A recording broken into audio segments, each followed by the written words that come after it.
Salam sejahtera bagi kita sekalian, Shalom. Kita mengucap syukur lagi kepada Tuhan karena Tuhan kembali memberi kita waktu dan kesempatan pada saat ini untuk beribadah. Maka mari kita siapkan hati, pikiran, dan kehidupan kita. Mari kita berdoa.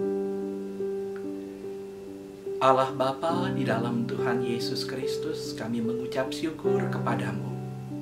Terima kasih untuk segala anugerah, untuk segala berkat yang terus Kau beri nyatakan jadi bagian kehidupan kami. Kami menikmati pemberkatan-Mu Tuhan, sehingga di saat ini kami kembali lagi ada dalam penghantaran Roh Kudus Tuhan untuk beribadah. Kami akan membaca kebenaran firman-Mu, maka kami berdoa di dalam nama Tuhan Yesus. Biarlah kiranya Tuhan menganugerahkan bagi kami hikmat dan pengertian, sehingga ketika kami membaca firman Tuhan, ketika kami merenungkan firman Tuhan, maka firman Tuhan itu akan memberkati kehidupan kami, dan kami akan dituntun Tuhan, supaya kami pun dapat melakukan firman Tuhan dalam kehidupan kami setiap hari.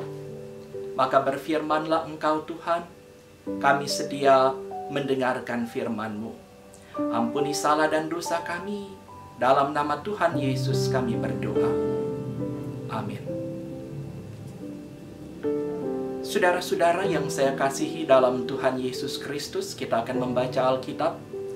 Pembacaan kita pada saat ini terambil dalam Injil Matius, pasalnya yang keempat, ayatnya yang ke-18, hingga ayatnya yang ke-22. Firman Allah berkata demikian. Dan ketika Yesus sedang berjalan menyusur danau Galilea, ia melihat dua orang bersaudara, yaitu Simon yang disebut Petrus dan Andreas saudaranya.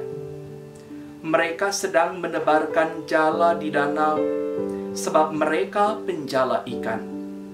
Yesus berkata kepada mereka, "Mari, ikutlah aku dan kamu akan kujadikan penjala manusia." Lalu mereka pun segera meninggalkan jalannya dan mengikut Dia.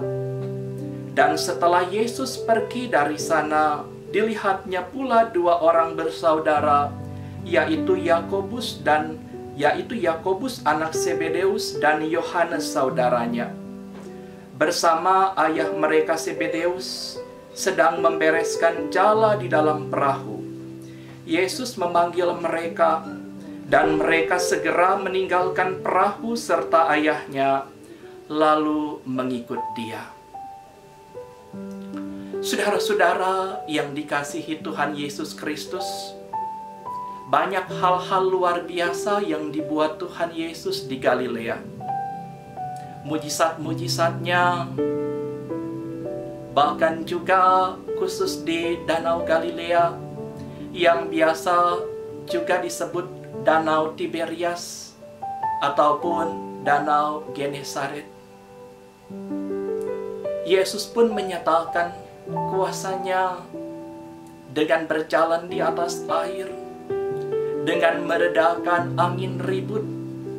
Bahkan Kitab Injil Matius pasal yang ke-5 sampai pasal yang ke-7 yang juga dikenal dengan khotbah di bukit, itu terjadi pada sebuah bukit di dekat Danau Galilea. Bagi beberapa penafsir pun menunjuk bahwa mujizat Yesus memberi makan 5.000 orang dengan 5 roti dan 2 ikan, itu juga terjadi di dekat Danau Galilea. Namun dari sekian banyak hal-hal istimewa, hal-hal luar biasa yang dibuat Tuhan di Danau Galilea, ada satu peristiwa yang juga tidak kalah luar biasanya, yaitu ketika Yesus memilih murid-muridnya untuk pertama kali. 4 orang murid Yesus mengikut Yesus merespon panggilan Yesus ketika mereka ada di Danau Galilea. Mereka adalah Simon yang disebut Petrus dan Andreas saudaranya, Yakobus dan Yohanes anak-anak Zebedeus. Saudara-saudara yang saya kasihi dalam Tuhan Yesus Kristus, apa yang membuat Danau Galilea ini menjadi sesuatu yang istimewa? Sebab Yesus tidak pergi ke istana Herodes untuk menjadikan muridnya para penguasa yang ada di sana. Yesus juga tidak pergi ke Yerusalem untuk menjadikan sebagai muridnya imam-imam besar, ahli-ahli Taurat, orang-orang Farisi, mereka yang sangat mengetahui hukum-hukum Tuhan. Tetapi ia pergi menyusuri Danau Galilea dan mendapati 4 orang biasa yang berprofesi sebagai nelayan untuk menjadi muridnya. Mereka adalah orang biasa. Dapat dikatakan mereka orang yang miskin, karena mereka harus memenuhi kebutuhan mereka dengan bekerja keras, mencari ikan dan menjualnya untuk dapat hidup. Dan kita tahu bersama juga karakter daripada Simon yang disebut Petrus. Pada kesaksian Alkitab dalam kitab-kitab Injil ditunjukkan bahwa Petrus ini adalah orang yang sangat cepat untuk mengambil tindakan. Bahkan dapat dikatakan ada kalanya ia lebih cepat bertindak daripada ia berpikir.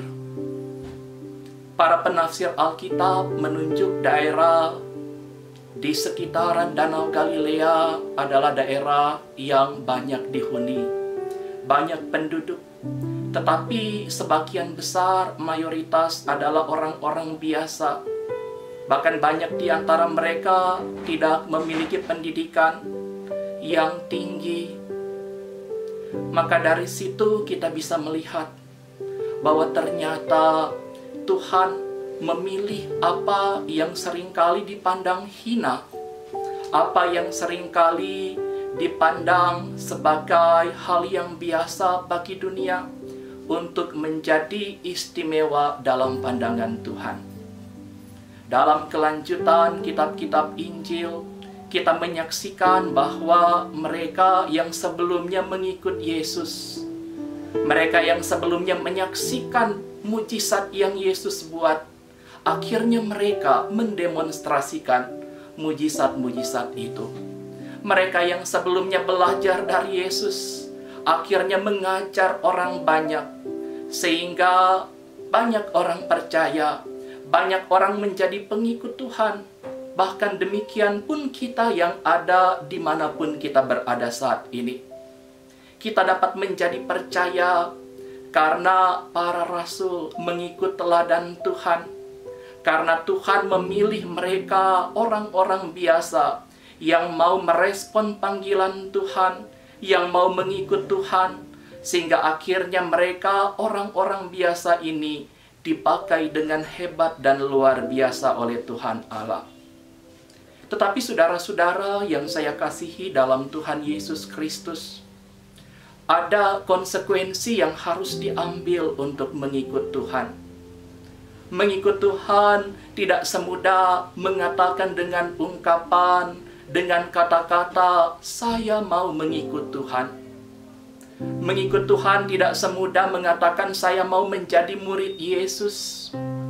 Tetapi mengikut Tuhan harus membangun komitmen, harus menjalani kehidupan yang taat dan setia, melakukan segala ketetapan-ketetapan Tuhan. Dalam pembacaan yang kita baca, kita mendapati satu kenyataan yang luar biasa. Para pengikut yang mengikut Yesus, yang dipilih oleh Yesus, yaitu 4 orang nelayan ini, Simon yang disebut Petrus, Andreas saudaranya, Yakobus dan Yohanes anak-anak Zebedeus, mereka didapati Tuhan sedang bekerja. Mereka tidak sedang bermalas-malasan. Mereka tidak sedang bersantai-santai. Tapi mereka sedang mengerjakan tugas tanggung jawab yang dipercayakan untuk mereka kerjakan. Bahkan dalam kesaksian Alkitab banyak kali kita mendapati bahwa orang-orang yang dipilih, dipakai Tuhan, didapati Tuhan sedang melaksanakan pekerjaannya. Musa ketika ia dipilih Tuhan, ketika malaikat Tuhan menampakkan diri pada semak-semak yang berapi, Musa sedang mengembalakan kambing domba Yitro mertuanya. Ketika Daud dijumpai oleh Samuel, Samuel hendak mengurapi anak Isai untuk menjadi raja Israel, maka Daud sedang mengembalakan kambing domba milik Isai ayahnya. Kita juga tahu di mana Elisa yang dijumpai Elia untuk menggantikan Elia. Elisa didapati sedang membajak dengan 12 ekor lembu. Maka di sini sesungguhnya pekerjaan, aktivitas kita tidak membatasi kita untuk mengikut Tuhan. Ada kalanya kita berkata kita terlalu sibuk dengan pekerjaan kita. Kita terlalu sibuk dengan aktivitas kita sehingga kita tidak dapat mengikut Tuhan. Kita berkata orang lain saja yang melakukan hal itu. Maka sesungguhnya saudara-saudara yang dikasihi dan diberkati Tuhan, kita sedang mengabaikan panggilan Tuhan. Tuhan memakai orang-orang yang bertanggung jawab dalam segala bidang apapun, baik pekerjaan maupun pelayanan yang dijalani oleh orang tersebut. Maka hendaklah apapun aktivitas dan pekerjaan kita, itu tidak menghambat kita untuk merespon panggilan Tuhan. Mungkin kita juga akan berkata, haruskah kita berhenti bekerja? Haruskah kita menghentikan segala aktivitas kita dan hanya mengikut Tuhan, hanya beribadah, hanya berdoa, hanya mencari Tuhan? Saudara-saudara yang dikasihi dan diberkati Tuhan, Tuhan menghendaki orang-orang yang mengikut Dia bertanggung jawab dengan apa yang dipercayakan Tuhan kepadanya. Tuhan tidak menghendaki kita mengabaikan keluarga kita dengan alasan pelayanan. Tuhan tidak menghendaki kita mengabaikan pekerjaan kita dengan alasan pelayanan.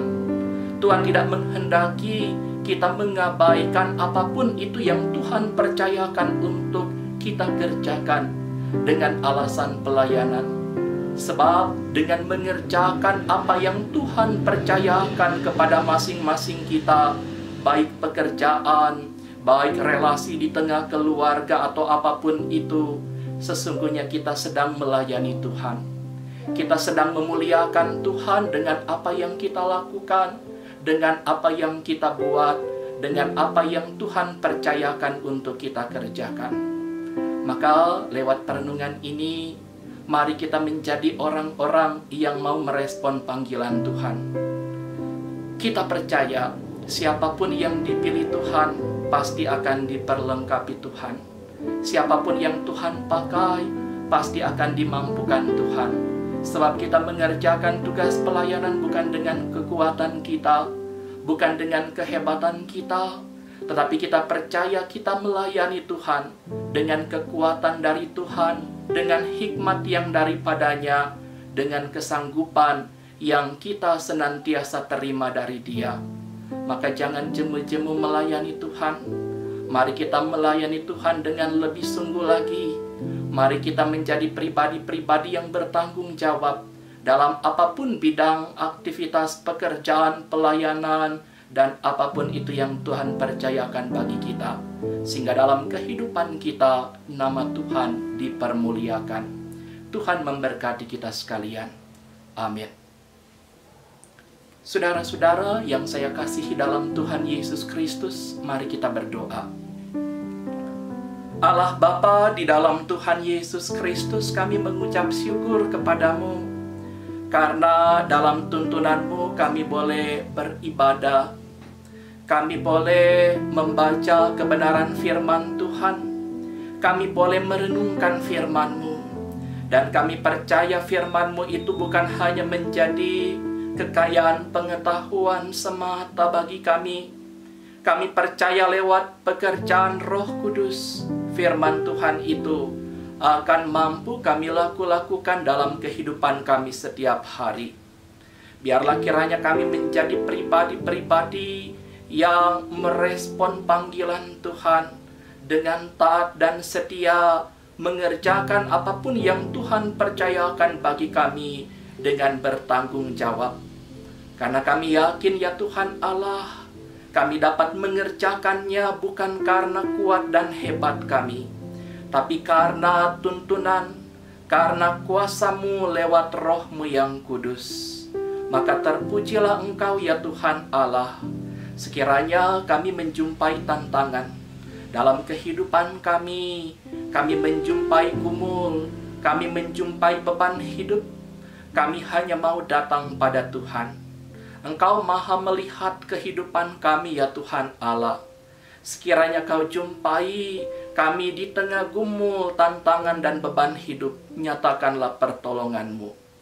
Beri kuat bagi kami yang lemah, beri hibur bagi kami yang dalam kesedihan dan duka cita, beri kecukupan bagi kami yang sedang berkekurangan, teguhkan hati kami yang sedang bimbang, nyatakan kasih kuasa-Mu, beri pertolongan-Mu bagi kami dalam segala apapun tantangan dan gumul yang kami hadapi dalam kehidupan ini. Dan kami pun berdoa, ya Tuhan Allah, Engkau memberkati kepelayanan yang ada di Jemaat Gemim Bukit Sion Kanonang. Diberkati Ketua Badan Pekerja Ibu Pendeta Meni Kolinuk Adam, para pendeta, badan pekerja majelis jemaat, pelayan khusus perangkat pelayanan yang ada. Tapi juga Engkau memberkati tim multimedia Jemaat Gemim Bukit Sion Kanonang yang boleh memfasilitasi akan pelaksanaan ibadah ini, sehingga boleh disaksikan dan jadi berkat buat banyak orang. Sekalian kami para hamba-Mu, orang-orang yang mau mempersembahkan kehidupan ini untuk hormat dan kemuliaan nama-Mu Tuhan. Biarlah kiranya kami selalu melangkah dalam tuntunan, kasih dan pemberkatan daripada Tuhan saja. Sambil kami juga berdoa, ya Tuhan Allah, biarlah kiranya Engkau memberkati pemerintah kami, dari tingkat pusat sampai ke tingkat desa, dimanapun kami berada, para pemerintah yang mengemban tugas tanggung jawab menata pemerintahan, biarlah kiranya diberi hikmat, kekuatan, kesanggupan oleh Tuhan, sehingga boleh mendatangkan kemakmuran, kesejahteraan bagi kami sebagai masyarakat. Tapi juga di dalamnya kami berdoa bagi pemerintah yang ada di desa-desa di Kanonang Raya ini. Pemberkatan kekal dari Tuhan akan terus jadi bagian kehidupan dari kami sekalian. Ya Tuhan Allah, ini yang menjadi syukur kami, ini yang menjadi pinta harap kami, ini yang menjadi doa kami. Di dalam nama Tuhan Yesus kami bawa doa ini. Amin. Demikian ibadah kita, Tuhan memberkati kita sekalian. Shalom.